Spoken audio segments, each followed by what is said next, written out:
Okay, good afternoon.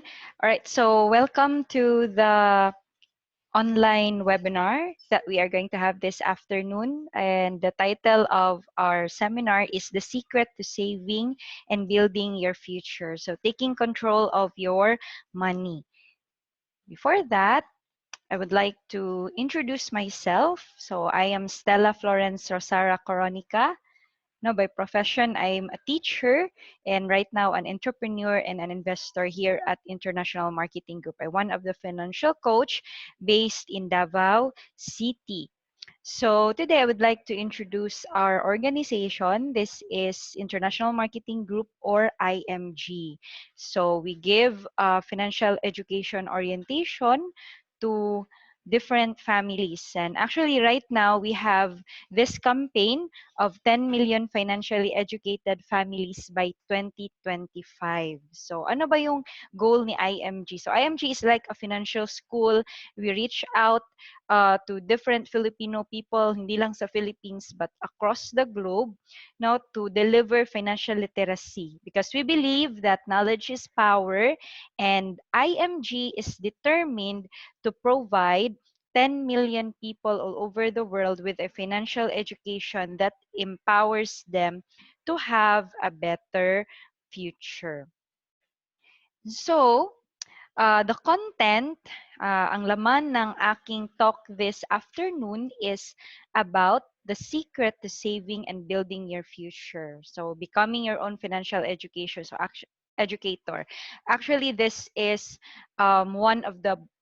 one book na sinishare namin sa mga tao, sa mga friends namin, sa mga kilala namin, their basic concepts and even financial realities na nakalagay sa book that will help people how to manage their finances. Because as you know, no, mga Filipino, kugihan, no, masisipag, no, they have this ability to really earn money. However, we stay as we are, not sometimes because we don't know how to manage it.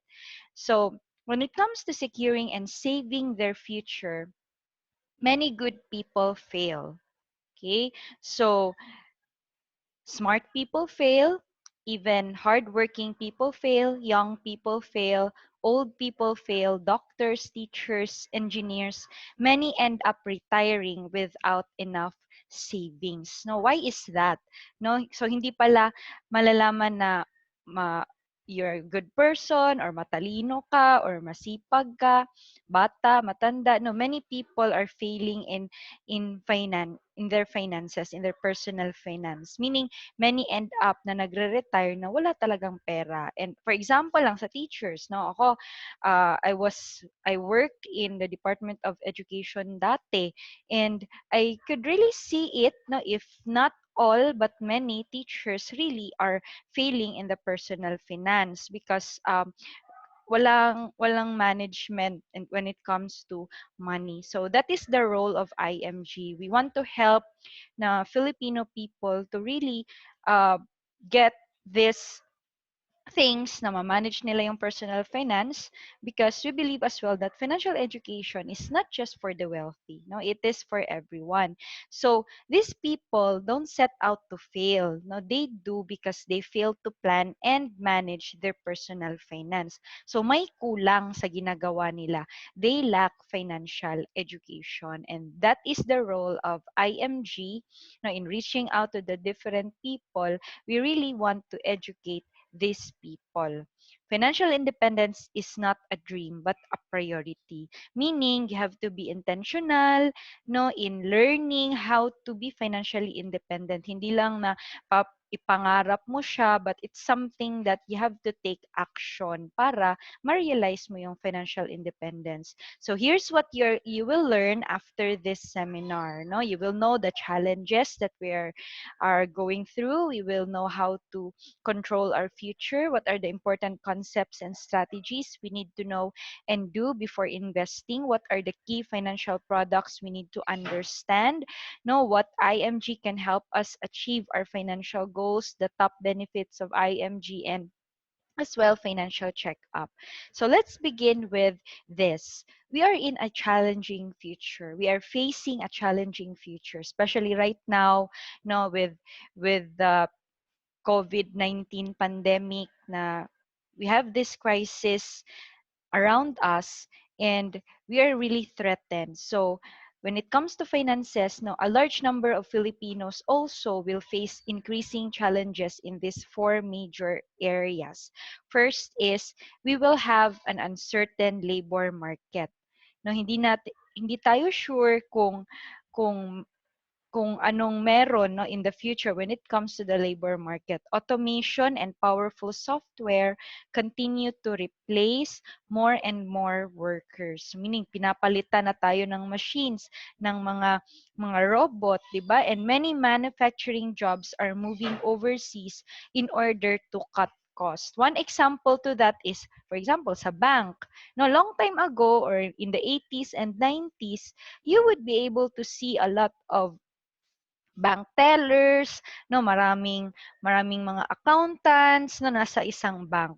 But right now, pagpapasok ka ng bank, 'di ba, parang dalawa, tatlo na lang yung bank teller because we already have the automated teller machine, or we could only find one or two accountants in a certain branch because of the system na sa computer system, they could automate things, mabilis na gawin yung mga trabaho na dati ay 1:1, one project is to one person. Ngayon, marami nang pwedeng magawa ang isang tao because of the technology. So, this is a threat for all of us. No, what if we will go to a much more, no, parang mas bibigyan ng pansin ng automation, so wala nang magiging trabaho yung most of the people. Second challenge is low savings and high debt, no, or minsan nga no savings at all. So it will have a major impact on your retirement, and many people may have to work beyond 65 years in order to survive, and we don't want that to happen. No, kung wala kang savings ngayon, wala paano tayo pag mag-retire, or pag may mga utang tayo ngayon and then pag-retire natin, no, yung retirement fund natin, mababayad lang natin dun sa utang at wala lang matitira sa atin. So we have to take note of this, no? So there are actually different financial facts right now. So there are 5 classifications. So first classification are those dependent on relatives, no? Do you want to be that retiree na part ng 45% na nagdepend sa relatives, or do you want to be part of that 30% na dependent on charity? No, when it comes to charity, hindi natin sure kasi stress tayo, kulang naman talaga yung binibigay ng mga charities. And or do you want to be part of that 22% who are still working after retiring, or do you want to be part of the 2% who are financially independent? Worse is kung magiging part ka nitong 1% of the retirees who will rest in peace. Kasi nga, di ba, posible maagang mamatay kasi walang pang hospitalization and etc. So, these are just some of the financial facts that we need to attend to. Parang we have to prepare so that malaman natin kung saan tayo, ano yung estado ng ating retirement years. So where do you see yourself, no, right now or during the retirement years? Another challenging future is number 3 is the high cost of education, no? It will affect you, no? The lack of preparation for college planning will hurt the younger generation. If ikaw ay isang parent, tas ngayon you have children na nag-prepare na maliliit, and then they will eventually have their studies, no, in the future. So dapat ngayon early pa lang prepare na natin yung education natin, no, because maraming gagastusin, no, from kindergarten, primary, secondary, additional pa yung senior high, then tertiary, and after yung mga masteral and doctorate programs. And then number 4 is increasing cost of living. So make many people have difficulty in saving money for their future needs because nagmamahal ang mga bilihin. No, when the need arises, ang nangyayari, pag may emergency, repair, illness, tuition, their only option is debt. No, so So we have to be careful, no, in handling our personal finance, because all of these challenges makaapekto talaga in the long run. So do you know the solution to overcome these four major financial challenges? No, alam ba natin yung solution sa apat na to? Uncertain labor market, low savings and high debt, the high cost of education, increasing cost of living. No, the only solution to that is to learn financial education. Okay? So, this time, you're given an opportunity to take control of your future. Your future is not in the hands of your employer, your union, or your government. It's neither in the hands of your bank nor your broker. Your future is in your hands. Sino ba yung kumikita ng pera? 'Di ba ikaw? So, you have the responsibility to save money. Ikaw talaga yung parang strong in you na magsa-save ka talaga ng money at hindi mo na lang siya isi-save, palalakihin mo siya. So you need to accumulate it, no, and then protect it para mapasa mo pa siya sa mga anak mo. So here in IMG, we help one another to become our own money manager. No, so you need to understand how money works. This is a process, and to make money work for you. Do you believe that money can work for you? Yes, here in IMG, we learn that, we get the information and we execute, we apply these things, and share ko yan this afternoon. So you can build up a strong financial foundation so that you can control your future. According to Robert Kiyosaki, if you want to be rich, you need to be financially literate. Again, if you want to be rich, you need to be financially literate. Okay? So, hindi siya enough na mag-earn ka lang ng income, na maghanap ka ng mga work or ng mga iba't ibang sideline. Ang alamin mo is paano palalakihin ang money na mag-work siya for you. Okay? How can you make wise decisions when it comes to money? So, do you know how money works? Okay, this is one of the most love information that I've learned here in IMG. No, what do the wealthy know that the normal people don't? So here are the four key financial concepts that you need to learn. First is the X-curve concept. So it's about these two lines, intersecting lines, forming an X-curve. So the green line there is what you call the savings line or the money line, and the black line is the responsibility line. So they come together. So of course, we have the age line. So bata ka pa hanggang matanda na or pag-retire natin. So there are four general stages here. So makikita natin while you're younger, siguro nasa 20s, nasa 20s nag-asawa or bagong trabaho, makakuha ng bagong career and all, magbe-build up pa lang ng career, typically wala tayong savings kasi kakaumpisa pa lang natin. But mataas yung responsibilities. Bakit? Kasi pag kakasimula mo pa lang ng family, so kakabili mo ng bahay, kakabili mo ng mga gamit sa bahay, pag magkakaanak ka, so you take care of your children's needs kasi bata pa sila. Or if ikaw yung panganay, yung family mo, pwedeng dumipende sa'yo, babayad ng mga bills, etc. So typically, pag bata ka pa, hindi ka pa makakapag-save. Tama? So, no savings, big responsibility. So, ano itong mga responsibility? Food, shelter, clothing, education, health, debts, loans. So, gagawin mo tong pathway. Dapat i-goal mo na every decade, stage 2, stage 3, siguro stage 1, 20s, stage 2 is 30s, stage 3, 40s, and then stage 4, 50s, and then until mag-retire ka na.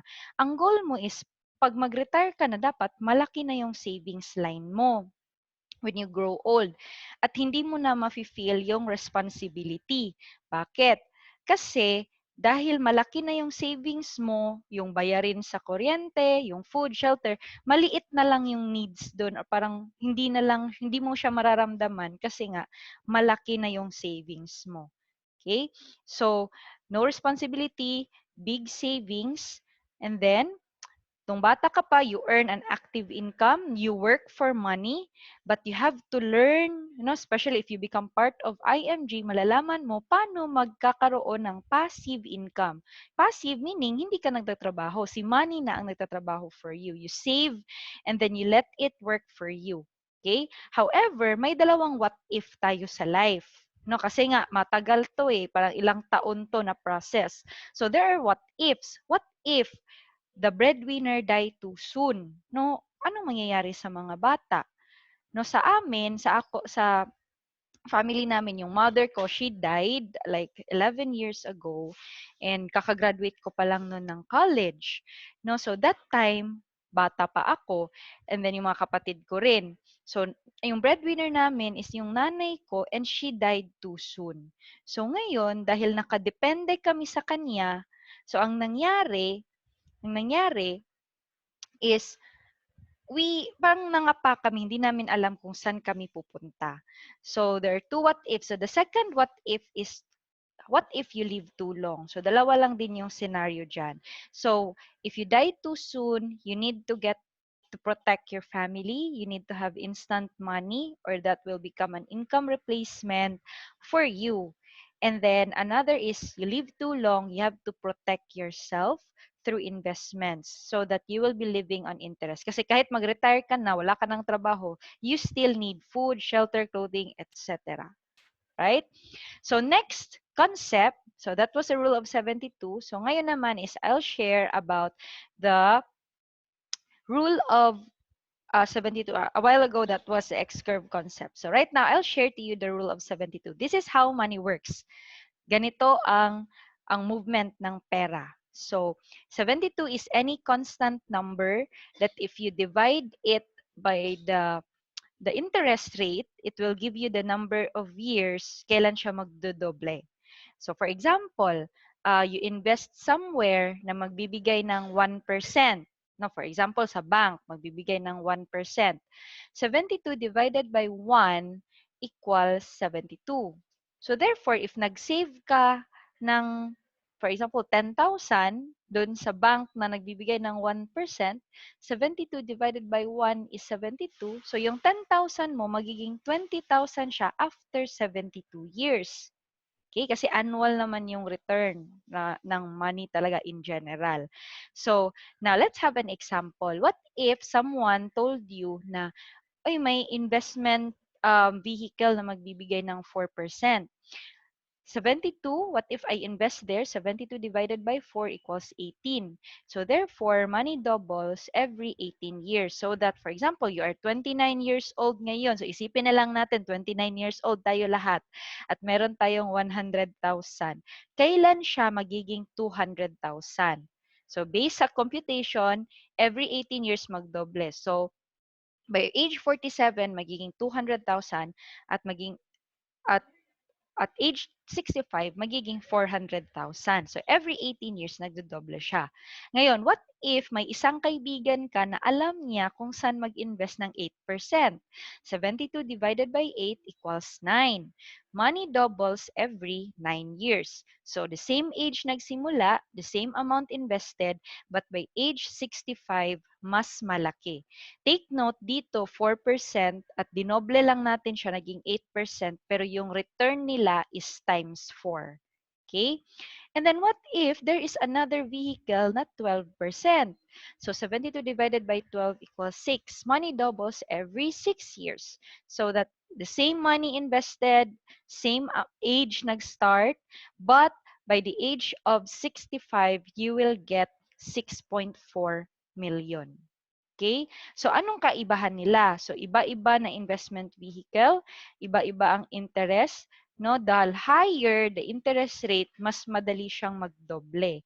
So, meron ba talagang investment vehicles na nagbibigay ng ganitong return? Yes, meron. And that is in the stock market, no, through mutual fund, which you will learn maybe in a separate training. Because today, we will be starting the basic muna. So as you can see, no, nag 4 times and dito 16 times, just multiplied this interest rate by 3, nag 16 times na siya.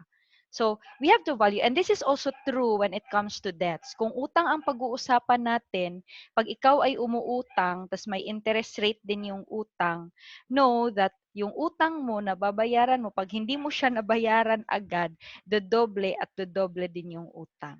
Okay? At ito rin yung isa sa mga tinitingnan naming basihan para hindi tayo ma-scam. Di ba? Pag may nagsasabi sa'yo na, oh, dodoble na to in the next month ng ganitong percent, 30%. Di ba? So, we have to be careful. Gamitin natin ang Rule of 72 para malaman natin kung posible ba ang sinasabi ng tao when it comes to getting interest or returns of investment. So, dito natin malalaman kung legit o hindi ang isang investment vehicle.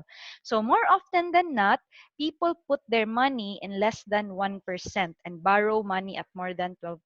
Worse is that the compounding interest against them because of credit card debts. No, we want to invest correctly. No, so hindi tayo basta-basta kung mag-invest ka, so dapat right vehicle. And kung uutang, so huwag uutang ng basta-basta kasi utang, the interest rate in the debts will also incur you, parang it will also work against you. Okay, so the third concept is the solid financial foundation. So like building a house, you must build it from ground up. Build it right, build it strong. Okay, so ganito yan. Di ba pag gagawa ka ng building, kung hindi ka makaka-build ng building na mataas kung weak yung foundation niya. So ganito rin sa finances natin. So we cannot build high, you cannot just invest na pahabain mo yung investment mo, pataasin mo yung investment mo, tapos hindi ka naka-build up ng foundation. So, bakit? Ano bang yung nangyayari? So, typically, mga tao, gusto nila mag-invest lang sila. Wala silang emergency fund. So, paano kung may emergency na dumating? So, mawawala din yung investment natin kasi i-withdraw natin yung investment. At minsan, kasi hindi pa siya nakapag-build up, kasi matagal naman i-build up yung investment, ang nangyayari, we go to debt, mangungutang tayo.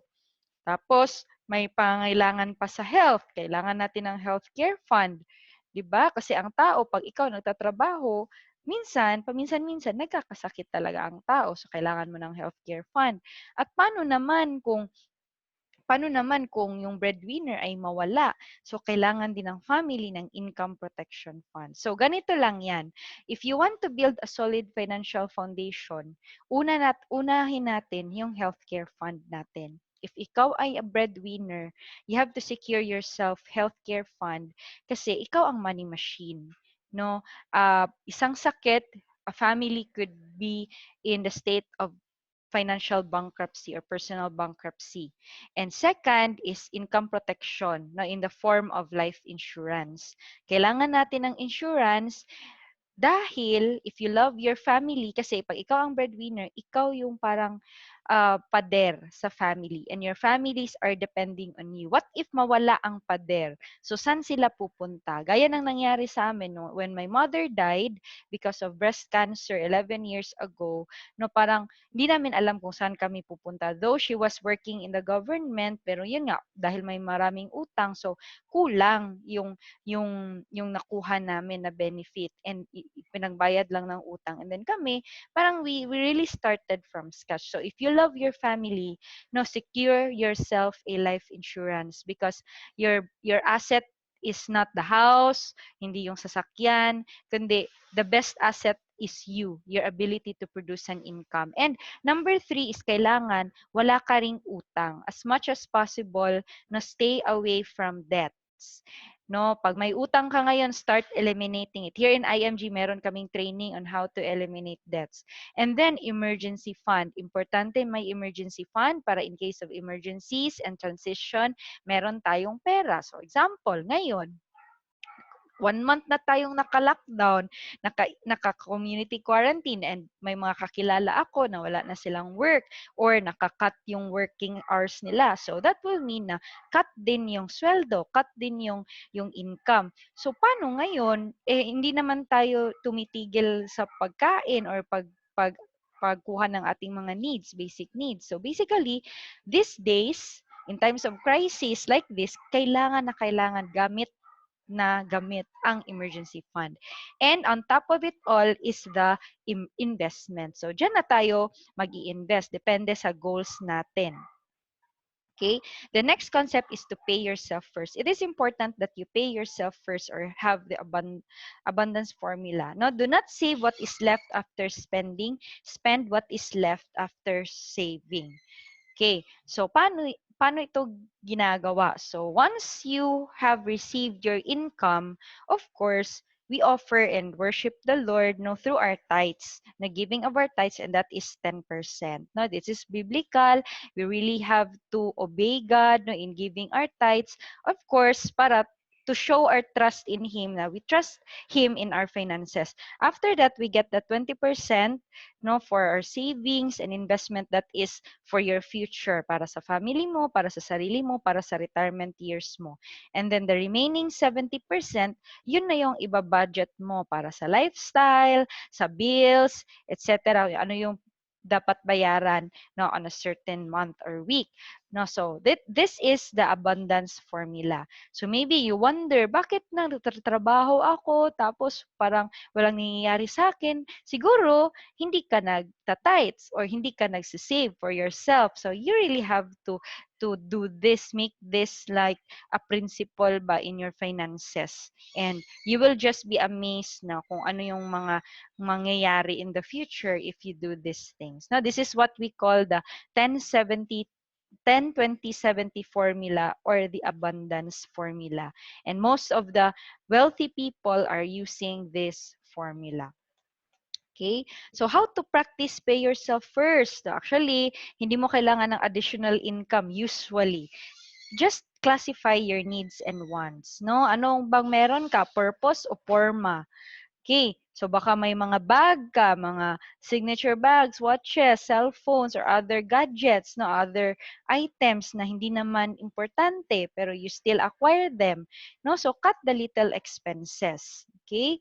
So, baka mahilig kang mag-soft drinks or mahilig kang kumain sa labas, maybe you can just go home and cook homemade food na instead of buying outside na mas malaki yung nagagastos mo. Learn to cut down your expenses so that you'll be able to save something no for yourself. So for example, soft drinks. So what if you take 20 2 cans a day ng soft drink, that is 20 pesos, 'di ba? So in 1 year that is 14,000 already na ginagastos mo sa soft drinks pa lang. So kung nag-invest ka pa doon sa 12%, press ka kanina yung example ko sa 12%, nag-invest ka in 12% in 20 years, you could have 1.2 million after 20 years. No, anong gusto mo after 20 years? Diabetes or 1.2 million? 'Di ba? So the same as in coffee, cigarettes. So pwede naman nating kunin pwede namang uminom ng kape, pwede namang magpa-hair maintenance, etc. But parang there is a limit to everything, no? Huwag naman na grabe pour out natin sa sarili natin and nakaligtaan nating mag-save for our ourselves or for our future. So let's go back to basics, no? Reduce, reuse, and recycle as much as possible. Classify your assets and liabilities. Understand where your money goes. Assets is anything na naglalagay ng pera sa'yo. But if it is something kinukuha ang pera from you, so it's a liability. So for example, kotse, is it an asset or liability? Most people sinasabi asset ang kotse. May tama naman dyan. Pero ganito lang yan. Ang kotse ba na nandyan sa'yo is nagbibigay sa'yo ng pera or does it take money from you? Kung binabayaran mo pa siya kasi it's taking money from you, meaning it's still a liability. It is an asset kung ginagamit mo siya sa business at lumalago ang business mo dahil sa kotse. So it's an asset. So the same with your phone, the same with any other things na where you spend your believe na asset or liability. Okay? So in summary, so these are the 4 financial concepts: the X curve, the rule of 72, how to build a solid financial foundation, and how to pay yourself first. Once we apply all of these things, surely enough, you're on your way to become financially independent in the future. Hindi tayo magiging burden sa family natin. Most of the people, pinag-aralan to hanggang ulo lang, but know that all of these information will be useless if hindi natin siya ma-apply. So we really have to apply them so that apply and execute para may changes talaga na makikita sa life natin. So after learning all these basic financial concepts, the important questions to ask are, why are you here? No, what's your purpose? No, what are your needs and wants? What are your objectives? No, so minsan i-define natin yung goals natin. Yung sinabi ko kanina, all of those are just vehicles. No, parang vehicle lang yun ba? Sasakyan. Pero first is kailangan identify natin saan tayo pupunta. Okay? So, for example, kung from Davao, pupunta ka ng Maynila, so identify mo kung anong eroplano sasakyan mo. Hindi ka naman, ay, sasakay ako ng eroplano, tas hindi mo alam kung saan ka pupunta. So, you have to define your goals, no? So, do you want to have a good retirement years? No, makakapagtapos yung mga anak mo, magkaroon ng secure healthcare ngayon at kahit matanda na tayo, magkaroon ng dream house, makuha yung dream car natin, or yung dream family vacation, etc. No, so you have to define your goals. So that's what we do here in IMG. Pinaplano namin lahat, na-identify namin kailan dapat namin ma-achieve ang mga ganitong bagay, and then we identify the right vehicle so that we will arrive at the goals that we have prepared. Now, what are the investment vehicles that we really need to know? So right now, I'd like to focus on the long-term care because in the Solid Financial Foundation kanina, so nasa bottom ang long-term care or health care. So why? Because there is actually a crisis in the long-term care in the Philippines, especially ngayon panahon ng COVID, no? So hindi may balita nga that the government will not be able to support everything no sa healthcare, especially if maraming maapektuhan ng COVID-19. So how does long-term care works? No, so first is there are two periods sa life natin. So first is employment, productive years. Ito yung years na nagtatrabaho tayo. And then retirement years, pangalawa, this is the year nga na retire na, wala nang work. So typically 21 to 60 years old ang ating productive years, and then 60 years old up yung retirement years. So during these years na nagtatrabaho, may pino-provide naman na benefit yung company natin. Yung iba nga wala. So may short-term healthcare. Ito yung health card na binibigay, your benefit as an employee. Now, you know as well na mas nagkakasakit ang tao during retirement years. Lumalabas na yung mga sakit pag matanda na. So, you have to build for yourself now your long-term health care so that you will not be a burden to your family. Okay? So, you don't need a long-term health care if you are sure that you're never going to get sick. So if sigurado ka na hindi ka magkakasakit, okay, wag kang kumuha ng long-term health care. Or you think you can bring your company's HMO even after you retire, or if you think your government will take care of your healthcare needs, maintenance, medicine, check-ups, all of it, no, if confident ka na susuportahan ka ng government, okay, wag kang kumuha ng long-term healthcare. Or if you expect your children to take care of you when you get old, no? So, what if you live too long? So, do you want to be a burden to your children? Do you want to be a burden to your family? So, secure your long-term health care now. This is the best time na kukunin natin while meron pa tayong income. Because of course, if nakapag-retire ka na, hindi mo na siya mabibili. So this is a benefit that you need to secure for yourself and your family. Sabi nga ni Sir Rex Mendoza, you don't have the right to invest unless you are properly protected. So my purpose, bakit yung solid financial foundation nasa pinaka-top yung investment? Kasi dapat before ka mag-invest, meron kang healthcare, meron kang protection or insurance, dapat meron kang dapat wala kang utang, no, hopefully, and then may emergency fund ka. And then you will be getting your investment para sure yung solid financial foundation mo. So, how do we start? No, what is the complete financial strategy? Again, there are two what ifs in life. What if you die too soon? Who will take care of your family?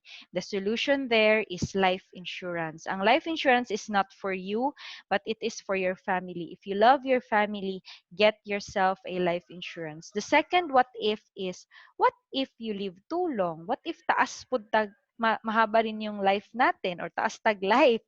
Now, who will take care of you? Do you want to be a burden to your family? So, get yourself investment and long-term care para hindi ka maging burden sa mga anak mo. No, it doesn't mean na hindi ka nila love, kasi hindi ka nila susuportahan pag ikaw ay mag-retire na. No, it's not a question of love. It's a question din na will they be capable enough to support you? No, will they have the ability or sakto lang din yung meron sila? So kahit na gusto nilang tumulong, possibly na hindi kanila matutulungan in this term. Okay? So to build a complete financial plan, simply build your solid financial foundation. Yan yung tinuturo talaga namin dito sa IMG. And we help one another, we remind one another about this kasi we are a community of savers, no, and investors na we are helping one another to build a solid financial foundation. Now, there is a question. Kasi nga, paano natin mabibuild ang solid financial foundation kung kulang naman talaga yung income natin? Especially here in the Philippines, marami yung limited lang yung ating income. So, ang nangyayari, no, we really need to increase your financial IQ and cash flow. So, learn more, get more wisdom about personal finance, gaya ng ngayon na seminar, and then increase your cash flow, meaning you will get additional income. So if you are young, bata ka pa, you will have the ability to earn sidelines, may additional income ka. Okay, go for it, no? Basta legal naman yung sideline mo. Increase your cash flow, not pagtipid-tipid, so that you will be able to save for your future and start protecting your family. So here in IMG, we are a new world of possibility, a new era of informed consumer. From do-it-yourself, home improvement to self-booking travel. Parang SNR si IMG in the area of personal finance, no? So, we attend this information, parang financial school kami, and then we help the members na mag-execute sa mga solid financial foundation, and you will have these benefits, no? You will get educated on all aspects of personal finance. Lahat, may mga workshop kami. And then you will have access to hundreds of financial products and services. You will get discounts, no, and then receive training and support so that you can manage your money well, because it's not about your income, it's about financial management. Now, save money on various products and services, earn commissions by sharing their know-how with customers in this fast-growing industry. So it's like you're a broker. Now, if you help a friend na makapag-save din sila, makapag-build din sila ng kanilang future, you will also help yourself because you earn commission by sharing the good information we have here. So you can learn and earn in the financial industry. It's a do-it-yourself platform, a membership platform. Okay, so here are some of the benefits of IMG. No, in just one membership, you will have financial education at marami pang iba. You will automatically have personal accident insurance of 100,000 from associate to marketing director. You will have 50,000 na life insurance, discounts, and etc. And even you will have a automatic mutual fund investment, no, in Soldivo funds, no. Sa membership mo pa lang, automatic ka na investor ng partner company namin na Soldivo funds, and a lot more. So a lot discounts. And then if you become a financial educator, you own the business, being a broker, you'll have your business, you can own your time, you can do it online.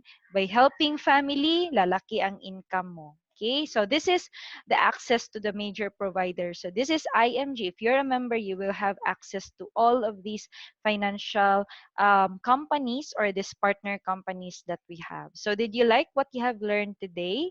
No, so it's time to act on it today. So if If you're just learning and hindi mo na-apply, so it's just a mere entertainment. So you have to execute what you have learned.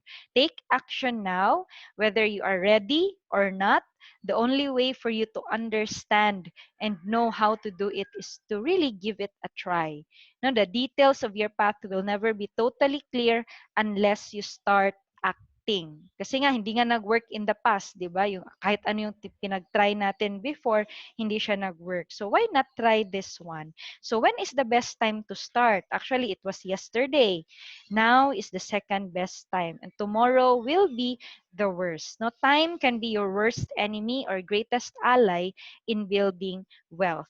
Time is man's greatest asset, but time becomes man's greatest wasted asset. Blame that to procrastination, one of the main causes of failure. So you have two choices in life: sacrifice now and enjoy later, or enjoy now and suffer later. So pili ka. Do you want to be in the 45% na dependent sa relatives? 30% na dependent sa charity, 22% who will still be working, 2% who are financially independent, or 1% na mag-RIP. No? So become an IMG member now. So you can ask no for fill out the membership benefits checklist, no, identify the benefit checklist that you love. No, we can conduct a financial checkup as well. No, enjoy the benefits. Register as IMG member for only 5,500 plus 500, so that will be 6,000. The 500 is the 50,000 enrollment to the Fidelity Life. So there will be 30 benefits. And of course, continuous learning. Hindi tayo papayag na dito na magsa-stop lahat. So attend the workshop and advanced classes for continuous learning. Hindi ka bibili ng product dito. Continue learning, continue executing. No, we help one another. And of course, if you think that this information help you, do not be selfish, but also share it to your family and friends. No, the great advantage of the IMG membership. So be a member now. Okay? So if you have any questions, so ask the person who sent you this video or ask the person who invited you to this webinar. Ask questions about how to start, how to execute, or if you need some more materials, you can ask us. There are some free materials on our YouTube channel, and you can do a one-on-one appointment with the person who invited you so that you can learn more about what we do here in IMG. So thank you so much. And in case you have any other question, just let me know.